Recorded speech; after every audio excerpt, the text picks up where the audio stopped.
Okay, so today's my last day here in Shravasti Abbey. I'm a little bit sad that I have to leave, but as we know, all things are impermanent. So also my stay here and our feelings of being sad, as Venerable Chöden told us, are also impermanent. But I want to take the opportunity to say thanks to all of you, especially to Venerable Chöden. I learned a lot from you, although I didn't attend all the teachings, only a few of them, but from our talks in between and what I have seen here, I really gained much, and also from your community. And I really rejoice, and I have the feeling that you are keeping up the spirit of the teachings, on the one hand serious and on the other hand also very joyful, and I really like this very much. Thank you so much for your for letting me stay with you this time.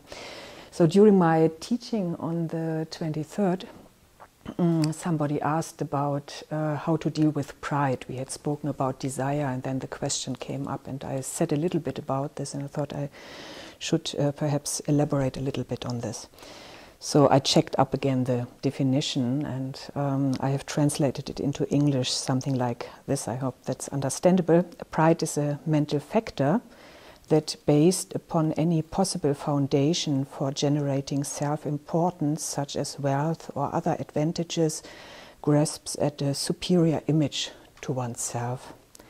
So there are possible foundations for generating self-importance, many of them, who make us feeling superior to others. For example, wealth, knowledge, special talents or gifts, a certain prestige in society or in our community, a nice appearance, for example, looking nice or living in a nice house or wearing nice clothes, or perhaps even our vows or our own Dharma practice. I think this, although it's not set in the textbooks, I think can also become a foundation for generating self-importance.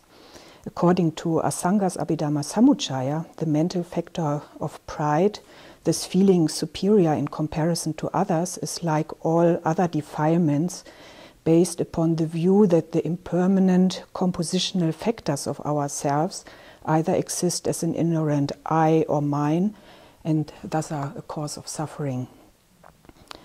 Although depending on each other, we strongly distinguish between me and the others.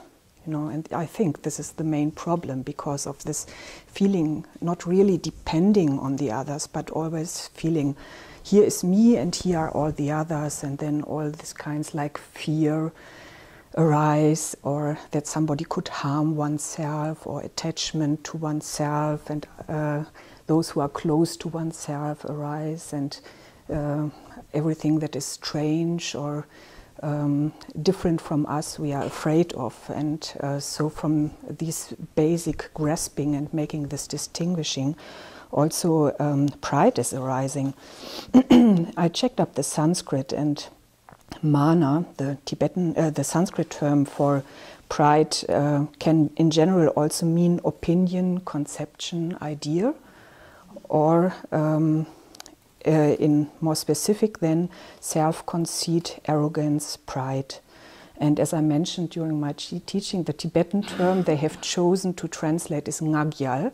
Nga is I, and Gyal is the king. Yeah, so it's like the I king, or the king of the I, however you want to put it. So I think here again, similar to desire, there's also an exaggeration of ourselves and our attainments, achievements. We blow up ourselves, yeah, and give us more value than really exists.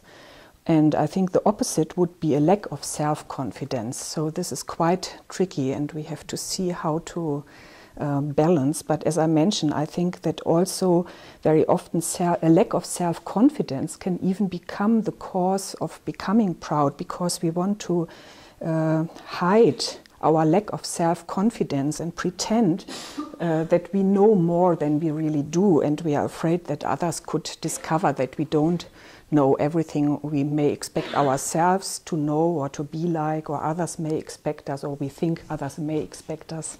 So it's quite complicated.